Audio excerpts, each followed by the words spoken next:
Bonjour, bienvenue à tous. Mon nom est Dr Muntaga El Karim Diagne et bienvenue dans cette première émission de Conversation citoyenne. Alors, Conversation citoyenne est une émission de podcast que nous avons lancée dans le contexte de la structure MLK Global Strategy, un cabinet de stratégie panafricain que j'ai créé cette année et qui vise véritablement à faire un renforcement institutionnel, mais également à informer le public sur des questions d'enjeux contextuels, contemporains, pour nous engager véritablement dans la citoyenneté active. Et dans ce contexte-ci, nous allons accueillir notre premier invité, un expert chevronné des questions diplomatiques et des questions internationales, le professeur Babacar Ndiaye, qui va venir échanger avec nous sur son parcours, mais également discuter, échanger, mais surtout inciter également à l'action citoyenne dans le contexte diplomatique. Au préalable, nous allons laisser la parole à Tidjane Wane, qui nous accueille dans son espace, le Liberty Center. Bonjour, je m'appelle Tidjane Wane, je suis le fondateur de Liberty Center. Liberty Center est un espace dédié à l'entrepreneuriat, à la jeunesse et à l'innovation. Liberty Center ambitionne d'être un hub de créativité où les idées se croisent et la collaboration aussi au profit de l'impact sur la communauté. Nous offrons diverses activités, parmi lesquelles on a un espace de travail, de coworking, où les entrepreneurs peuvent venir travailler. On offre aussi des formations, apprentissage pour les entrepreneurs. On offre aussi tout ce qui est studio podcast, comme vous le voyez ici, pour ceux qui veulent faire donc des enregistrements. On a un espace enfant pour particulièrement les femmes entrepreneuses qui peuvent venir et confier leurs enfants au troisième étage. On a aussi tout un espace de détente, de sport, où on peut venir travailler et s'amuser en même temps. Alors, bienvenue à tous dans cette première émission de Conversation citoyenne. On est ravis d'accueillir aujourd'hui le professeur Babacar Ndiaye qui va venir échanger avec nous sur le rôle du Sénégal dans les relations internationales, nous parler de son parcours, échanger avec nous également sur les grands enjeux contemporains de ce monde. Alors, on ne présente plus le professeur Babacar Ndiaye. Aujourd'hui, dans Conversation citoyenne, nous recevons professeur Babacar Ndiaye, diplomate et analyste chevronné des relations internationales. Formé à la Vienna School of International Studies, ancien cadre de la CEDEAO, de l'ONU et de l'ambassade des États-Unis à Dakar, il a consacré sa carrière à comprendre le rôle de l'Afrique dans le monde. Avec lui, nous parlons géopolitique, diplomatie et rôle du Sénégal dans un ordre international en pleine recomposition. Expert chevronné de la diplomatie, il a fait toutes les institutions internationales comme l'ONU, régionales, la CEDEAO. Il a été analyste politique également dans le département d'État américain pour l'ambassade des États-Unis. Il a travaillé avec l'ONUDC, enseignant-chercheur à l'UGB, continue de contribuer par ses analyses, son expertise et véritablement son savoir au niveau national et international. Chers professeurs, nous sommes enchantés de vous avoir aujourd'hui avec nous. Bonjour. Tout le plaisir est pour moi, mon cher professeur, successeur à l'ambassade des États, digne successeur. Et donc je suis très fier et c'est un grand plaisir d'être avec vous ce matin. Merci beaucoup, c'est nous qui vous remercions. Alors, dans le contexte de cette émission, ce qui est également important, nous incitons à ce que nos téléspectateurs, nos auditeurs, puissent essayer de s'informer, d'apprendre, tout en s'amusant. Alors, avant de venir à votre itinéraire et votre parcours qui est très très riche, nous allons vous interroger, mais nous vous rassurons, c'est des questions de culture générale assez simples. L'idée derrière ces éléments d'information aussi d'essayer de creuser davantage. Alors, nous allons vous poser 5 petites questions et essayons de tester un peu vos connaissances. Alors, la première question, relative justement aux relations internationales, vous pouvez nous dire quel est le premier président sénégalais à avoir prononcé un discours à l'ONU? Je me souviens bien, il y a très longtemps, ce fut Léopold Sédar Senghor. Absolument, le premier président du Sénégal, Léopold Sédar Senghor. Dans le contexte des discours qu'ont fait les chefs d'État africains, que ce soit dans les grandes assemblées internationales. Est-ce qu'il y a certains qui vous ont marqué, sur lesquels vous aimeriez un peu partager vos enseignements avec nos auditeurs? Ah, forcément celui de Kwame Nkrumah, 61. Oui. Marquant. En 61 déjà, il a posé le caractère problématique et injuste de l'Organisation des Nations Unies dans sa structuration. Parce que si c'était un progrès énorme dans l'histoire de l'humanité, la création de l'Organisation des Nations Unies, la charte de San Francisco, elle est le résultat aussi de rapports de force.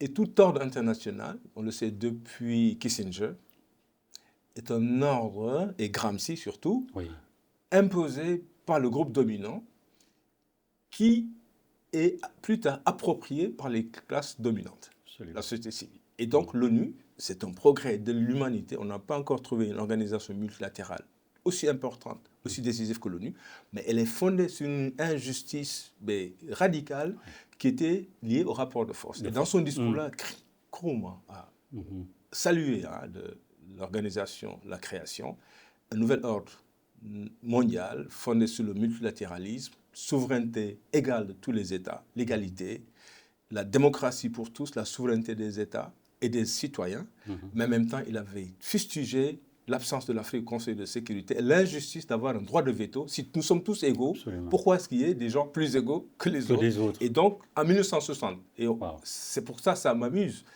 quand j'entends la réforme de l'ONU, elle n'aura pas lieu. L'ONU a été faite par l'effort, le groupe des 5. Est-ce que vous savez que l'ONU n'est même pas réformable? Non. Non, on devra discuter. Il n'y a pas une disposition dans la charte qui permet de réformer l'ONU. De quitter, c'est ça, de quitter l'Organisation des Nations Unies. Par exemple, on parle du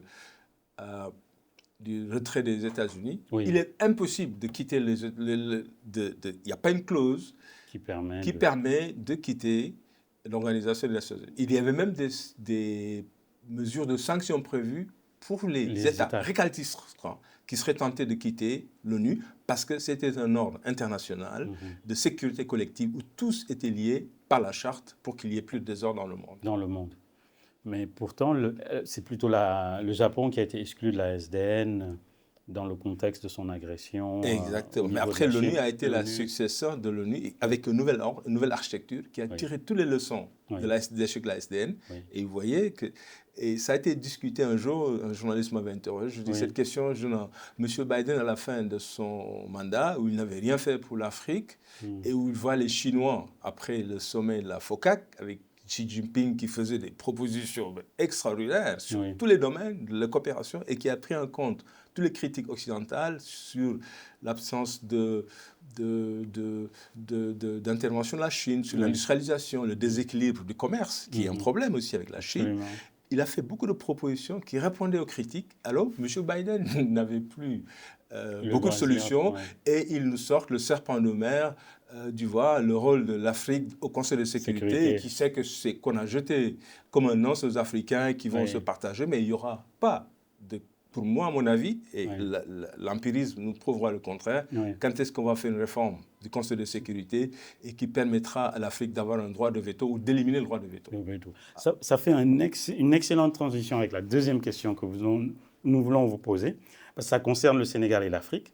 Est-ce que vous pouvez nous rappeler en quelle année le Sénégal a-t-il siégé pour la dernière fois comme membre non permanent du Conseil de sécurité de l'ONU?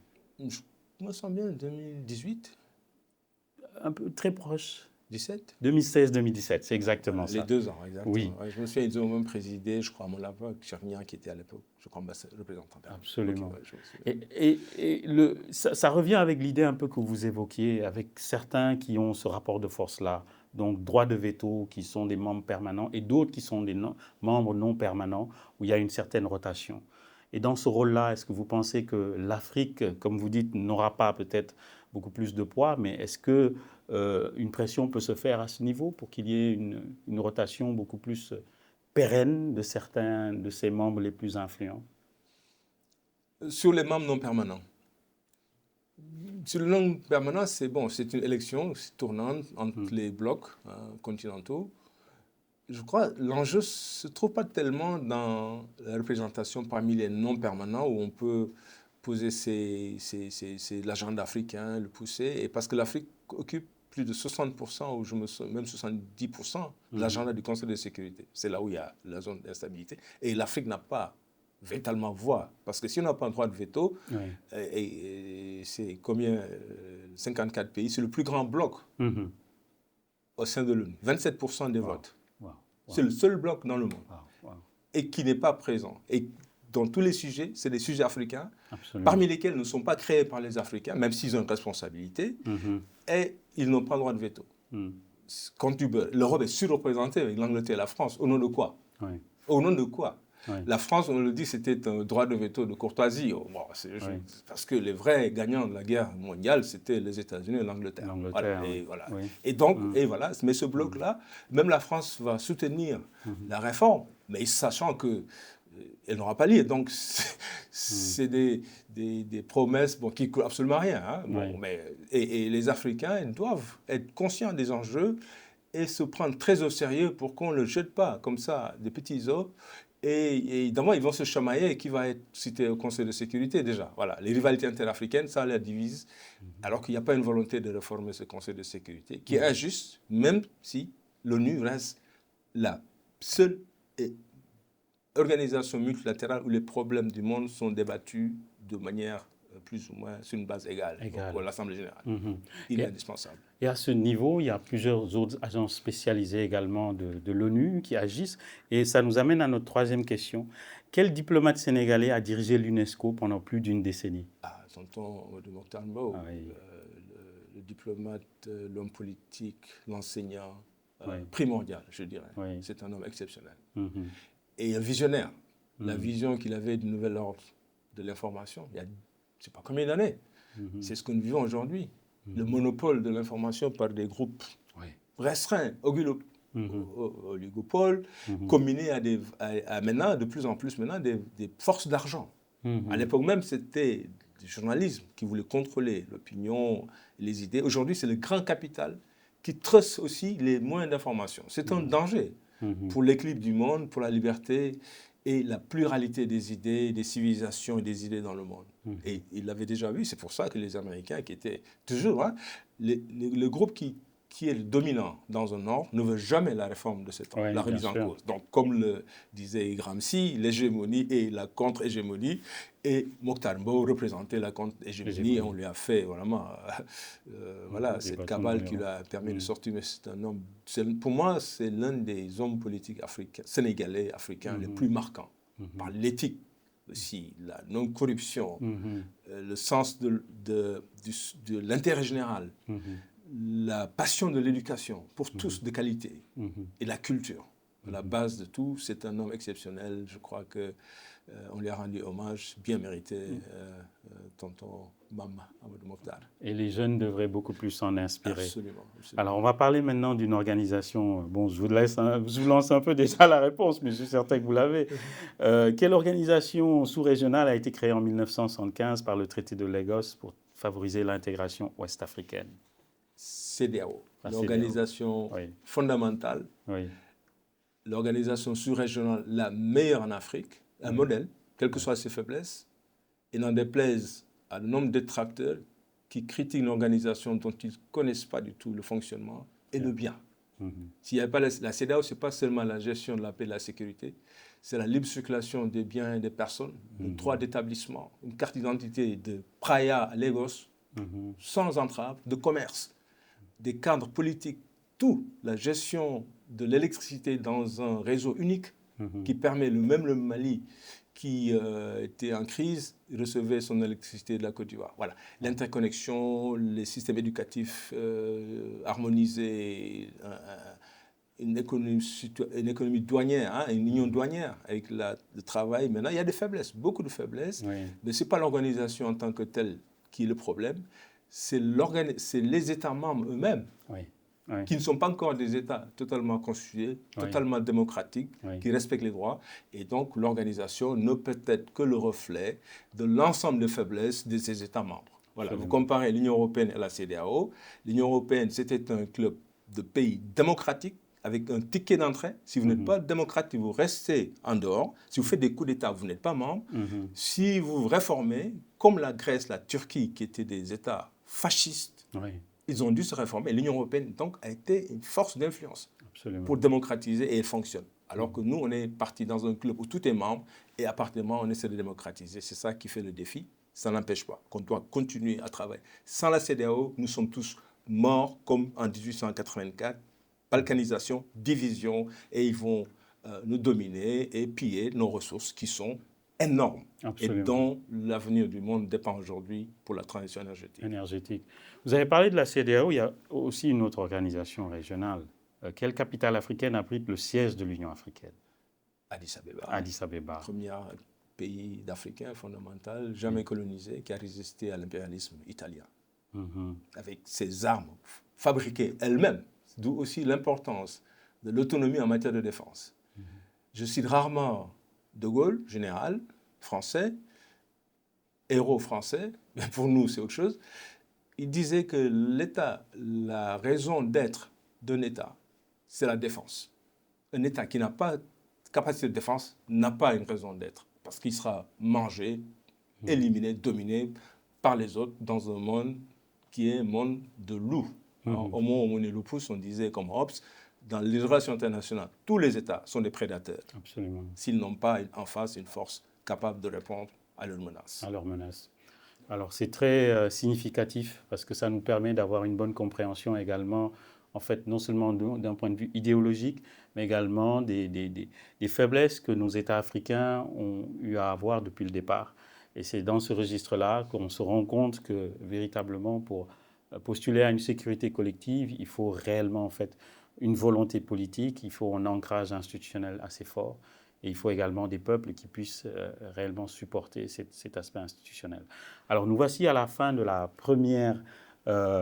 première section sur cette question de culture générale et comme je vous l'avais annoncé, véritablement, c'est un savoir. On a une bibliothèque avec nous aujourd'hui, on va essayer d'en profiter au maximum. Alors nous allons enchaîner maintenant avec la deuxième partie de l'émission qui va revenir un peu sur votre parcours et également aborder de manière un peu plus substantielle des questions propres aux enjeux africains. Vous avez traversé plusieurs sphères. On l'a rappelé au début de l'émission, l'ONU, la CEDEAO et le département d'État américain. Quel a été le fil conducteur de votre engagement? C'est très intéressant. Avant que vous me posiez cette question, je n'avais jamais franchement pas réfléchi à ça. Et je vois clairement que c'est la recherche d'altérité, c'est-à-dire que la reconnaissance de l'autre dans sa diversité, la principale, la diversité linguistique. J'étais toujours fasciné par la langue des autres, que ce soit du peul, du l'anglais, de l'espagnol. Et ma première expérience, je crois, que ça remonte j'avais l'âge de 11-12 ans, j'ai fait mon premier voyage avec mes parents en Gambie, la République sœur de Gambie, parce que nous sommes tous des Sénégambiens, une partie de ma famille qui sont gambiens. Et j'étais fasciné de voir aussi les stigmates de la colonisation. C'est-à-dire que vous passez du même pays, le même peuple, même territoire, d'abord vous passez les frontières. On vous demande pour la carte d'identité. Il y a toujours eu des frontières, à l'époque même, toujours des conciliabules à la frontière pour passer les frontières d'un pays à l'autre. Parler avec un Wolof différent, avec des mots en anglais, j'étais fasciné. Et depuis, je me suis intéressé ici à la Gambie, un autre pays, à la langue anglaise, et je passais toutes mes vacances en Gambie. Très jeune, 12, 13, 14, et donc ça m'a permis de comprendre un autre pays. Je crois que c'est de là que c'est parti. À l'école, après, je commençais à parler l'allemand, l'anglais. Je crois que c'est donc la recherche de l'altérité, l'autre, découvrir l'autre, mais aussi probablement une haine viscérale de la violence et de la guerre, et de l'injustice probablement. Et donc, et en plus du nationalisme étroit, le nationalisme, c'était une idéologie créée par les États, les élites politiques, pour diviser le monde. Dieu ne l'a pas divisé en nations, en territoires. C'est les souverains, le territoire. Et pour conquérir le territoire, il faut mobiliser des citoyens, développer des ennemis extérieurs. Et voilà, c'est parti que l'idée de l'État-nation est partie. Et vouloir avoir les relations avec les autres États dans la paix, la compréhension mutuelle, parce que ça demande de comprendre l'autre. Parce que nous sommes tous différents, des intérêts différents. Mais nous habitons au même monde. Nous n'habitons pas deux mondes différents. Le monde, il est unique. One world. avec des territoires. Mais nos problèmes sont aujourd'hui, c'est très intéressant de voir avec les changements climatiques, on commence à rendre compte que nous sommes dans un seul monde. Il n'y a pas de premier monde, deuxième monde, tiers monde. C'est one world. Et donc peut-être c'est depuis l'enfance, et donc ça m'a amené à apprendre les langues étrangères, la culture des pays. Après, peut-être, comment être acteur de cette relation entre les États, pour être toujours le médiateur, pour qu'il y ait la paix, la compréhension mutuelle et la connaissance des autres. Probablement, je crois. J'ai fait mon auto-analyse et je crois que... Oui, et donc l'Ubuntu. Et ça, c'est purement africain, Ubuntu. Oui, le thème qui a été repris par Bachir Diagne. Oui. Effectivement, dans sa diversité culturelle, linguistique. Donc la diversité culturelle et linguistique, ce n'est pas un handicap pour l'Afrique, c'est notre richesse. Absolument. Pourquoi je vais haïr l'autre parce qu'il est différent de moi, parce qu'il a notre langue différente que moi? C'est une maladie, le racisme, la xénophobie, la haine, c'est une maladie, xénophobie. Et alors pour moi, j'étais fasciné, plus on est différent, plus ça m'intéresse. Donc j'apprends les langues de tous les pays, le lingala, donc chaque fois que je vais au pays, je suis fasciné d'apprendre un nouveau pays, d'apprendre la langue, la culture des autres pays, et pour faciliter probablement aussi l'entente mutuelle entre les différentes cultures, d'une même humanité, d'un même monde. Alors, nous ressentons vraiment, quand vous parlez, l'imprégnation dans les valeurs, dans les principes qui vous sont chers. Et c'est important de voir qu'un parcours a été orienté par ce que votre conviction, d'abord. Quand cette jeunesse souvent regarde, on ne va pas généraliser, mais regarde tout de suite les aspects très matérialistes, on va dire, vous êtes allé beaucoup plus sur des aspects de cœur, de conviction. Et ça vous a permis également d'intégrer des hautes institutions internationales. Ça m'amène à ma deuxième question. Entre ces grandes villes que vous avez, sur lesquelles vous avez vécu, Washington, Abuja, Dakar et Vienne, vous allez souvent à Vienne, quels moments vous ont le plus marqué? Forcément, c'est Vienne. Oui. Parce que quand on est jeune, on lit l'histoire. Oui. On est d'une génération de la guerre froide. Les grandes négociations, la neutralité, les deux blocs, l'Est et l'Ouest, c'était un de rêve. On voit des films de Landman ou l'espionnage, tout ça là.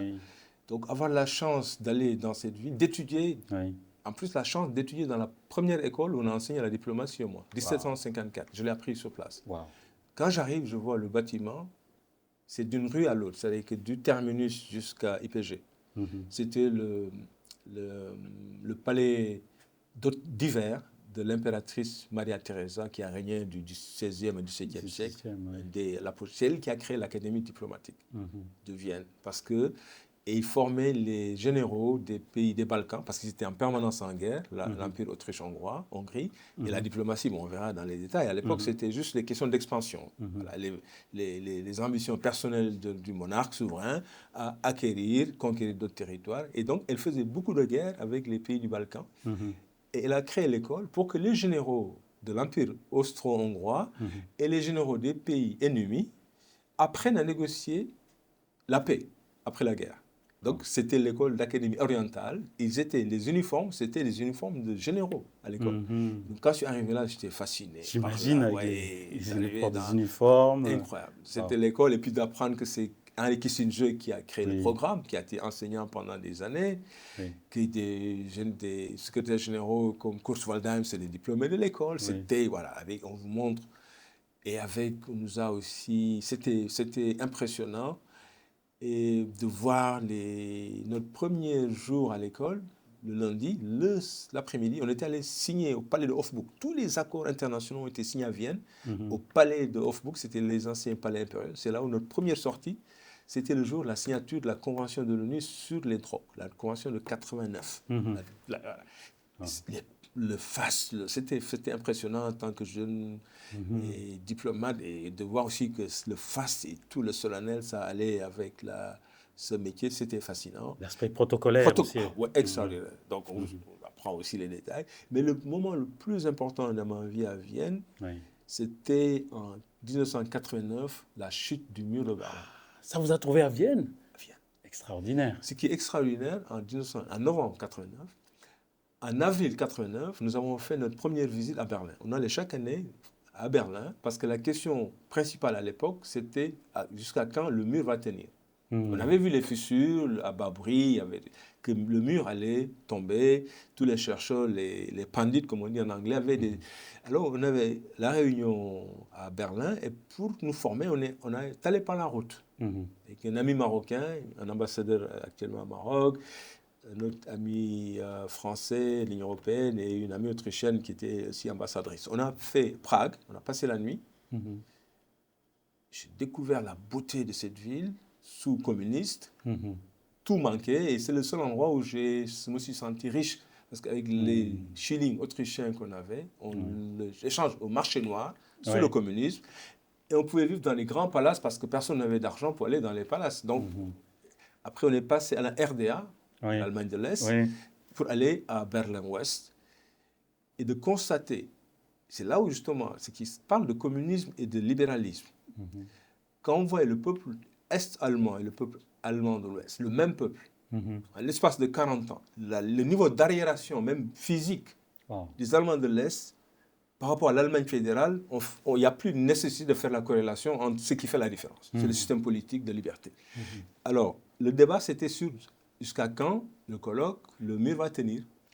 Certains disaient dans 10 ans, les plus, tu sais, les chercheurs, manque de prudence et de sagesse.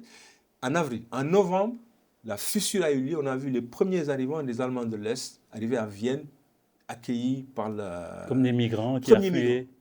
Et vous savez, les premières choses auxquelles ils aspiraient profondément quand ils ont...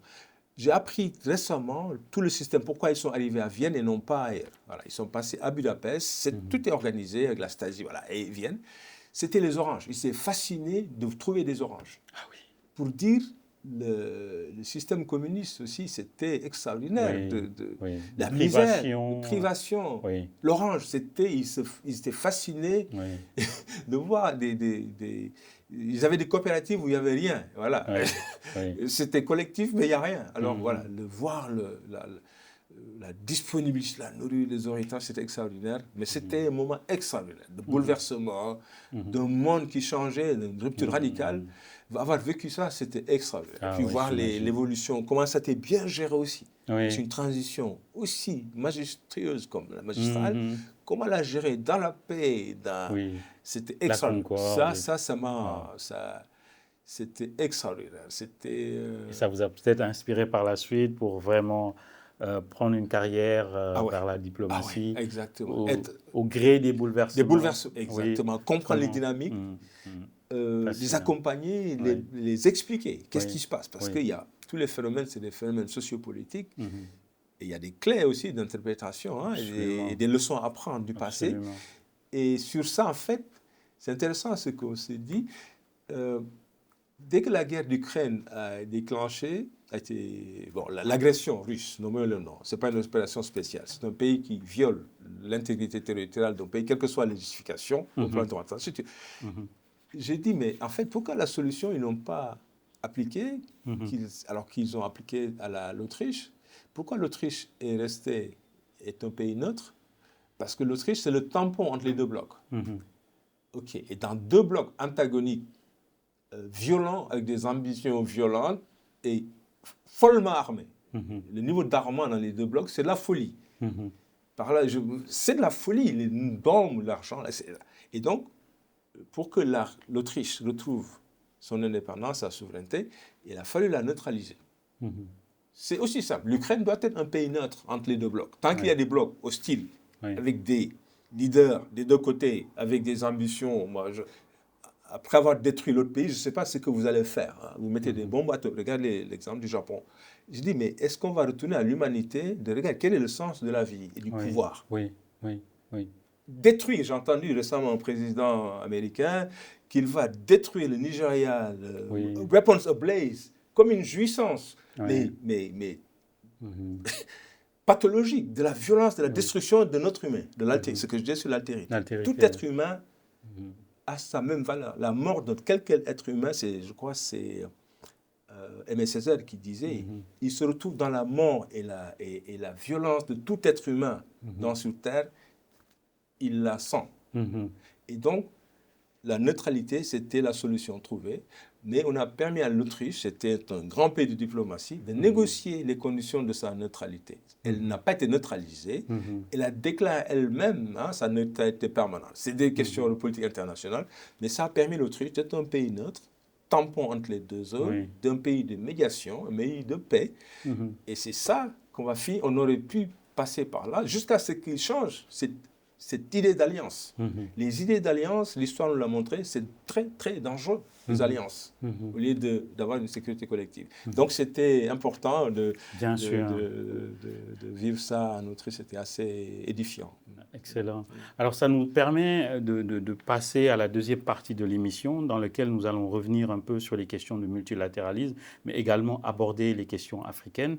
Alors, ce que nous n'avons pas dit également, c'est que nous avons également, au-delà du professeur émérite, un linguiste, un interprète et un traducteur qui parlent de manière fluente l'anglais. Donc, ce serait véritablement manquer à notre savoir que de vous inviter, de ne pas vous interroger, de faire quelques éléments de conversation en anglais. So the next question that we'll ask you will be in English, and we'll ask for your favor to answer to it. How has diplomatic practice evolved between your early years and today? If you had to really have a general perspective, how would you say? Very interesting question. I think I will take it a little bit even before, even how it evolved from the... We agree, all of us generally, is that diplomacy started in the medieval period, right? Until the Renaissance, 15th century, when you start having permanent residence, embassies, and permanent people do diplomacy, professionalized diplomat, instead of ad hoc. The major change was from the beginning onward, the old diplomacy. The diplomacy was just for the service of the personal ambitions of the head of state, the monarch, the sovereign monarch. Right. Therefore, the agenda of diplomacy was to send your personal representative or your representatives to expand your territory, to have economic gains and commercial interests, personal interests, and secretive, very secret. Until the First World War, when they started to have secrets and alliances, intrigues. At that time, they used to say a diplomat in the 15th, 16th century was named a gentleman. There's a British Elizabethan diplomat who said a gentleman sent abroad to lie for his country. Really? Yes. And in the word lie in English, English is a very subtle language. The French believe that the French is the most beautiful and subtle language. It has double meaning, or the double entendre, as they say. To lie is just to be there, to represent, but also to lie. So in the first time, the diplomats were crooks, because they had to get results by all means necessary. Machiavelli, they can use twist and tool. They were dealers, they were secretive, they would spy. Diplomat was a nasty job, but they were doing it for the national interest. Not the national interest, for the interest of the monarch who sent them. From that, that type of diplomacy, all diplomacy was called the watchman diplomacy, where just for security, etc. After the war, First World War, they say, keeping it secret is not good. We have to be more open diplomacy. We move from secrecy to multilateral, the League of Nations.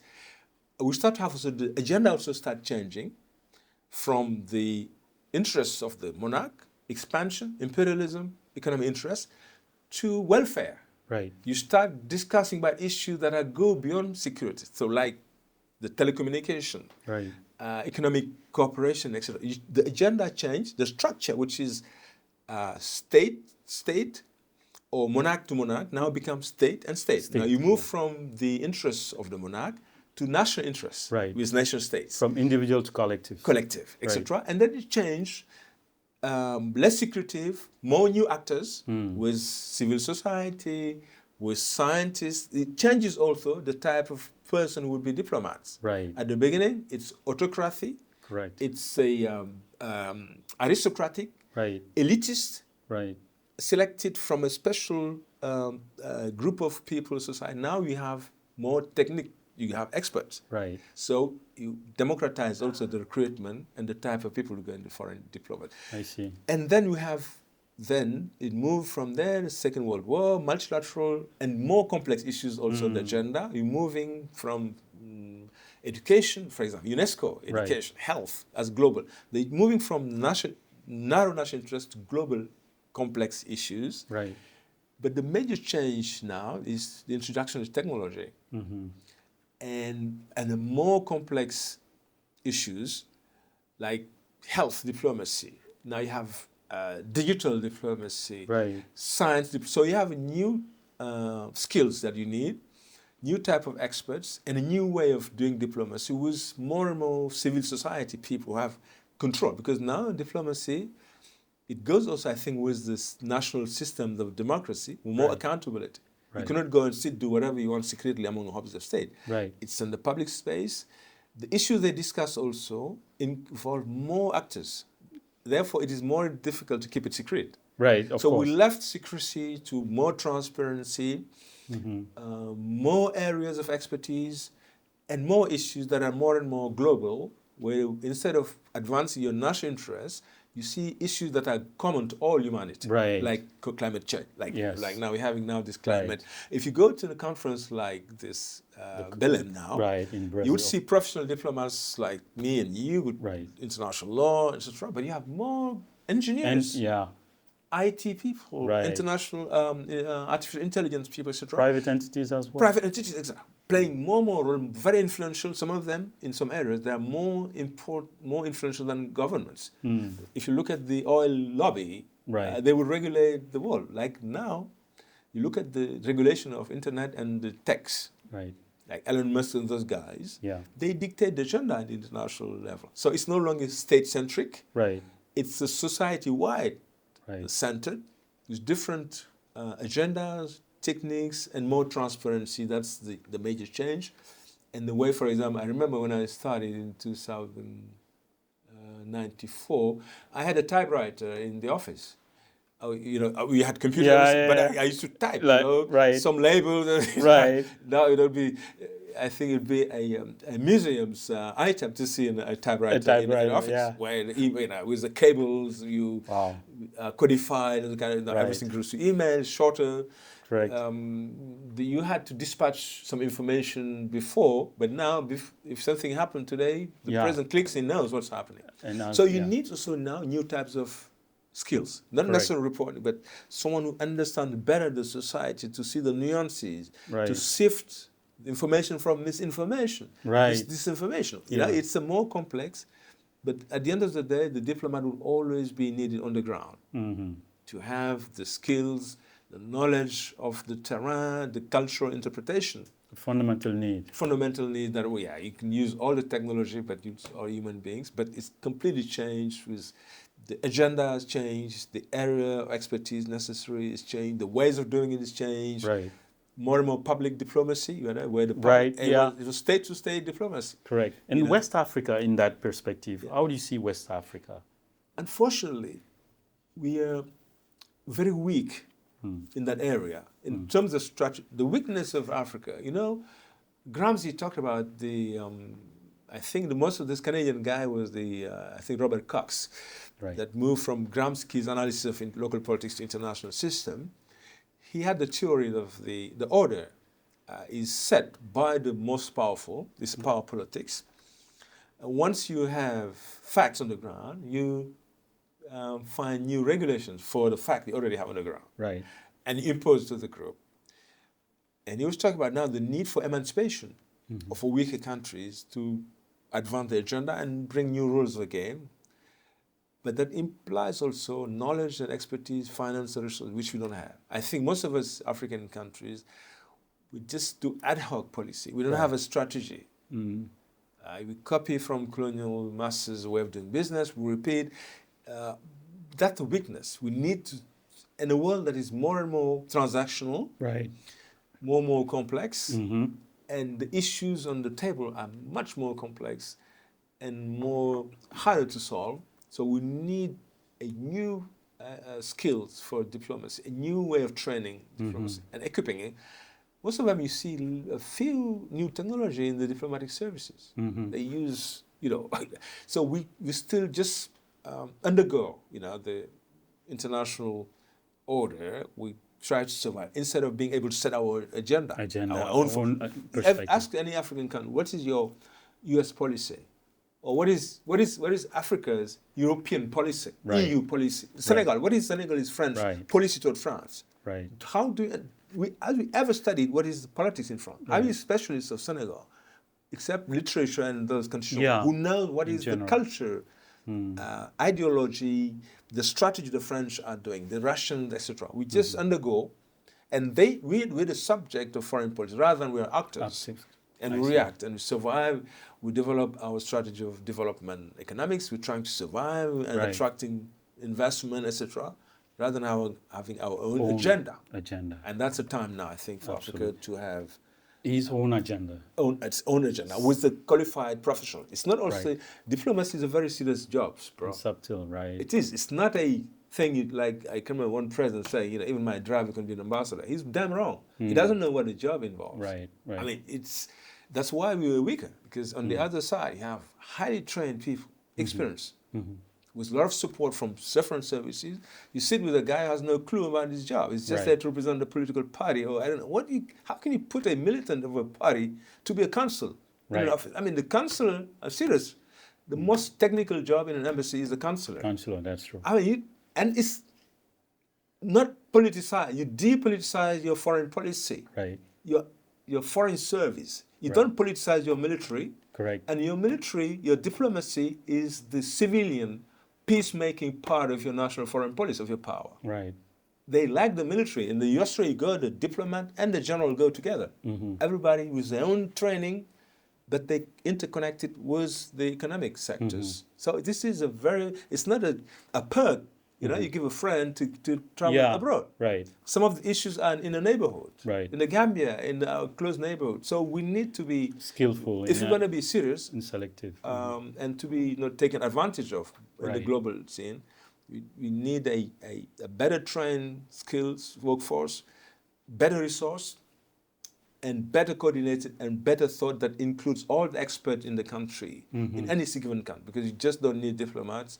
They have to be supported by technicals, people in some areas, in negotiating oil, Right. in engineers who know what oil laws are, or climate change, medical thing, more and more, One Health and diplomacy. So, Right.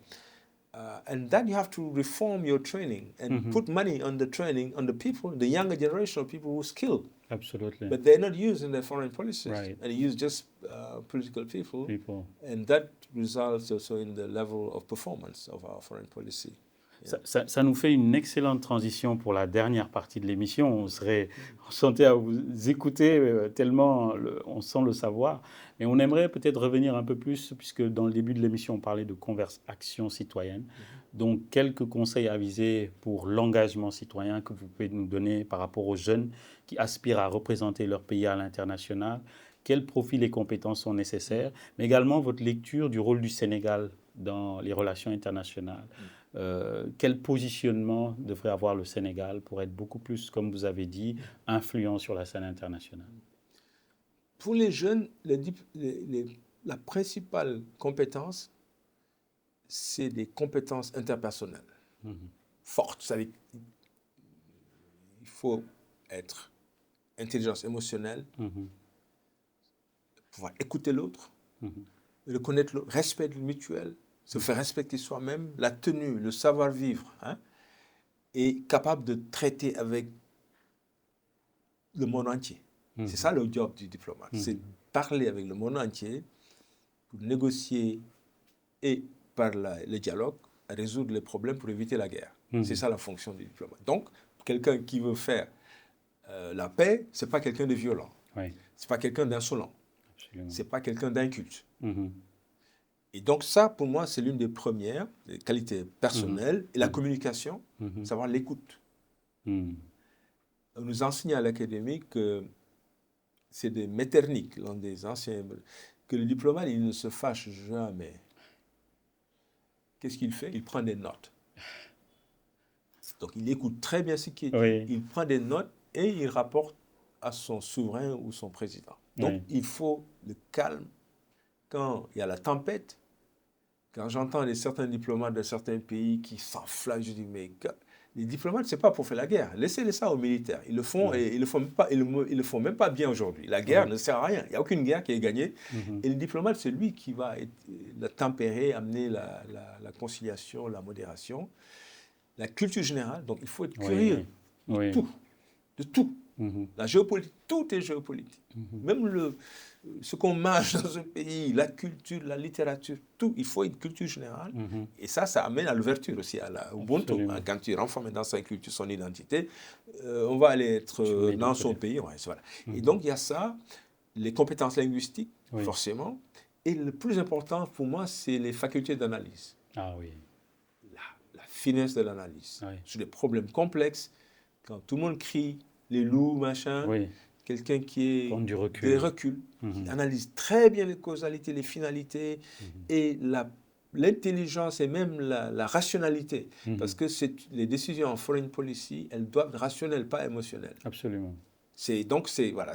En plus, maintenant, connaître très bien, que ce soit du droit, la science politique, l'économie politique, la géographie, géopolitique, l'histoire, le droit. Le droit, il est capital, parce que c'est le droit qui est la fondation de toute régulation sociale. Bien sûr. Donc, le droit international, il faut la connaître, parce que ce qui est intéressant, les pays les forts, quand ils violent le droit international, et ils le violent assez souvent. Oui, on l'a vu. Alors, ce qui est intéressant, ce n'est pas que le droit international n'existe pas, mais ils vont trouver des argumentaires pour justifier qu'ils n'ont pas violé le droit international. Si vous voyez les attaques contre les soi-disant trafiquants de drogue sur la Méditerranée, on n'a jamais vu faire la guerre contre le crime organisé, c'est le law enforcement. C'est l'application de la loi. Alors, une infraction pénale, il faut la contester, la prouver et devant le tribunal. Si on est dans la guerre, c'est autre chose. On déclare la guerre, c'est des États et des États. Donc, c'est une violation totale. On n'a pas besoin. Mais on va expliquer qu'on n'a pas violé. Avec des archives. Exactement. Ça s'appelle lawfare. C'est un colonel américain qui a trouvé, colonel de l'armée américaine de l'époque, les juristes de l'armée américaine, le mot lawfare, qui est l'instrumentalisation du droit à des fins de pouvoir et politique. Et donc, il faut très bien connaître le droit international pour savoir aussi quand il est manipulé ou quand il est violé, c'est très important. Et les langues étrangères, et puis voilà, je crois c'est un peu ça. Et plus en plus maintenant, avec la nouvelle forme de diplomatie, et les sciences aussi. Il faut falloir la science diplomacy. Il faut que les services affaires étrangères, c'est pas seulement aller dans une faculté de droit, aller rentrer les mêmes gens, les mêmes parcours. Les sujets, parce que la diplomatie, c'est à la fois la structure, quelle forme, les relations État-État, les processus multilatéral et bilatéral, mais quels sont les sujets dont on discute. Et qui évoluent. Et qui évoluent, tout le jour le jour. Donc les sciences, les diplomates américains, je suis au département d'État, il y a des gars qui vont aller à des cours de sciences. La section sciences du département d'État, vous serez étonné le nombre de chercheurs scientifiques sur les affaires océanographiques. Ils sont dans un autre niveau. Et donc, il va falloir diversifier le recrutement, de qualité, et il y a tellement de compétences dans ces jeunes. Tellement, dans tous les domaines. Et on met à la place des gens qui ne savent rien que d'insulter donc, qui ne servent absolument à rien sur le marché. Et le monde aujourd'hui se joue sur les relations internationales. C'est ça aussi. Notre survie dépend plus des relations internationales et de l'économie que de tout. Et donc, il nous faut armer. Autant nous avons des armées, autant nous avons une armée de médiateurs. Exact, c'est la même fonction de défendre l'intérêt national dans un monde en compétition. Alors, nous aimerions également avoir votre dernière lecture sur le rôle du multilatéralisme au niveau international, mais également en profiter pour parler de la portée du Sénégal sur ce multilatéralisme. Est-ce que vous pouvez revenir en quelques mots sur ces éléments? Le multilatéralisme, il est dans l'histoire, l'évolution de l'ordre international. Et Kissinger est intéressant. Il disait, en fait, il n'y a jamais eu d'ordre international. C'est toujours un désordre relatif avec le puissant qui impose ses règles. Voilà. Mais nous avons... Donc, avec l'ONU, c'était une avancée. On n'a jamais eu, dans l'histoire de l'humanité, une cinquantaine d'années sans une grande guerre. Les guerres mondiales, en fait, c'est les guerres européennes qui mondialisent, pour montrer l'influence excessive de l'Europe qui a dominé l'histoire de l'humanité. Mais on est arrivé maintenant à la fin de l'hégémonie européenne. Le monde est en train de se désoccidentaliser. Ça ne fait pas des heureux du côté européen. Ils crient au loup, voilà, les Chinois, oui, c'était eux les dominateurs. Le monde, il va comme ça, et le monde n'est plus occidental. Et Bertrand Badi, il leur a dit depuis longtemps, mais ils n'écoutent pas, que nous ne sommes plus sur le monde. Et donc, il y a un nouvel ordre, un désordre, avec des puissances émergentes. Il y a quelqu'un même qui appelle de apolarité. Il y avait une multipolarité, mais on ne sait plus de pôle maintenant. Même le BRICS, ce n'est pas un pôle. Donc, on est dans un changement, un bouleversement global et redistribution, et on ne sait pas encore à quoi ce système. En tout état de cause, le multilatéral avec la sécurité collective, avec l'ONU, fondé sur le droit, le respect de la souveraineté des États, le respect du droit, le non-recours à la violence. La guerre est interdite. La charte de l'ONU interdit formellement. Le ministère de la guerre aux États-Unis, ça n'a pas de sens. La guerre est interdite depuis Brian Kellogg, 1929. Voilà. Et donc, la guerre interdite, elle n'est autorisée que pour une autodéfense, quand vous êtes agressé et réglé. Et donc, le système de l'ONU, c'est celui multilatéral où la sécurité, elle est collective, fondée sur le droit. Et si vous violez le droit, on a une solution collective. Ça nous a permis de quitter le système d'alliance qui nous a amenés aux guerres jusqu'à maintenant. Le système d'alliance, c'est le contraire du système de sécurité collective. Depuis 1815, 1648, la première guerre, la deuxième, on est arrivé, c'est une évolution de l'humanité, le système multilatéral qu'on veut détruire aujourd'hui, même s'il est imparfait. Et donc le système multilatéral, ça nous permet à la fois la paix et la sécurité, en respectant les normes de droit pour tous, l'égalité des États. Et je rappelle peut-être que on en parle plus souvent, la résolution de 1970 sur les relations amicales qui doivent régir les relations entre les États, les relations, déclarations sur le droit international régissant les relations amicales entre les États. C'est une résolution fondamentale en 1970 qui pose le principe de l'égale souveraineté des États, la non-ingérence, la résolution pacifique des conflits, l'abandon, l'élimination de la guerre, etc. Et ça nous a permis d'avoir ça. Aujourd'hui, on est en train de le détricoter, surtout de la part des États-Unis, paradoxalement, qui étaient l'ordonnateur de ce système et qui était le plus grand bénéficiaire de ce système, bien que ce président dise le contraire. C'est un système créé par les États-Unis de toutes pièces, avec leurs alliés, et qui permettait aux États-Unis de défendre son intérêt national, mais en même temps des intérêts collectifs, parce que l'ONU, ce n'est pas seulement la paix et la sécurité, c'est le développement humain, c'est l'environnement, c'est le commerce international, voilà, les règles. Aujourd'hui, on est en train de détricoter ça, pas seulement au plan politique, mais aussi au plan économique. Le commerce international, il est régulé sur le libre-échange. Avec l'Union, avec des normes. Hein? Mais aujourd'hui, si le plus fort applique, on va retourner à la jungle. Malheureusement, c'est le seul pays qui veut le détruire, c'est les États-Unis. Ils ne sont pas seuls dans le monde. C'est un pays sur plus de 190. 200 millions d'habitants sur 8 milliards. Mais c'est le plus puissant pour l'instant. Or, ce que la recherche militaire a montré, la puissance militaire, elle ne sert plus à beaucoup de choses.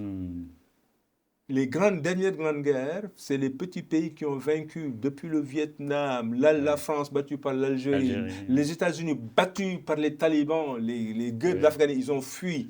Et donc la puissance militaire, je ne sais pas, c'est une lubie, c'est une illusion. Et donc, si on détricote maintenant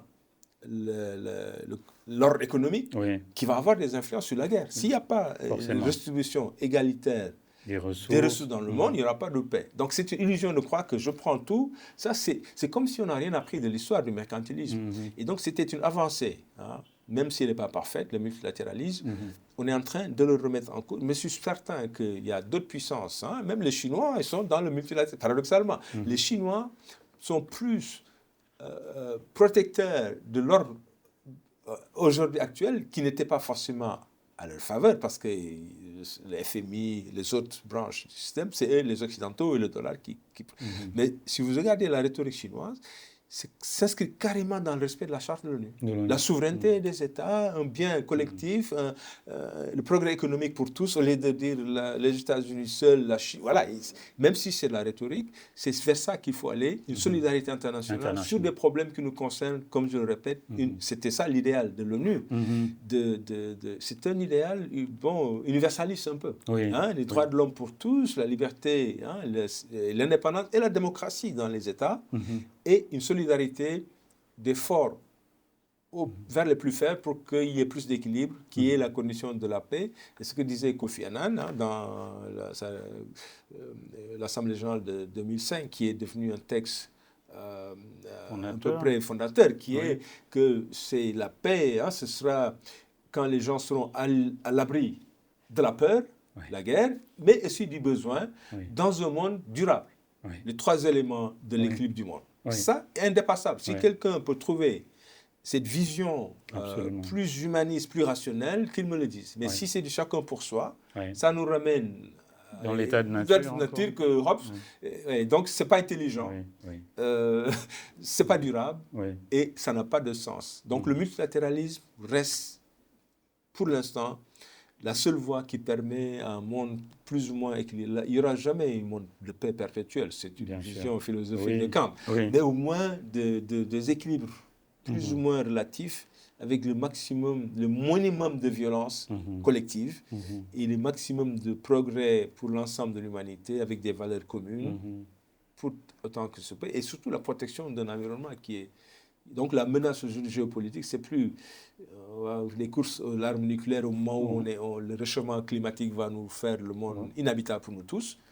Il y en a qui pensent à faire des courses à l'armement pour aller dans l'espace, sur la Lune. Alors, je crois qu'à un moment donné, je dis, mais l'humanité, plus on progresse, plus le bon sens il recule. Ça, c'est une question philosophique que j'aimerais poser à les grands philosophes comme Grand Bachir Diagne. Mais en tout cas, le multilatéralisme, il y a maintenant, je profite pour parler un peu d'une collègue qui est autrichienne, une des grandes professeurs de droit international. Bon, elle est dans la lignée de Kelsen, le grand constitutionnaliste de l'État de droit. Il propose en fait maintenant la création de l'État de droit à l'échelle internationale. Tout le monde veut l'état de droit dans son pays à l'interne, mais le monde international aussi doit fonder sur l'état de droit, avec hiérarchie des normes, la charte de l'ONU, indépassable, le respect scrupuleux qui à la fois met une interaction entre le pouvoir, la responsabilité des gens qui dirigent ce monde et le droit, qui reste la pierre angulaire de son ordre, sans lequel nous tous nous allons périr ensemble. Il n'y aura pas de vainqueur dans une guerre mondiale aujourd'hui. Alors, je ne sais pas si ces grands dirigeants qui parlent de relancer la course aux armements. C'est le MAD, le MAD, Mutually Assured Destruction. C'était l'équilibre de la guerre froide.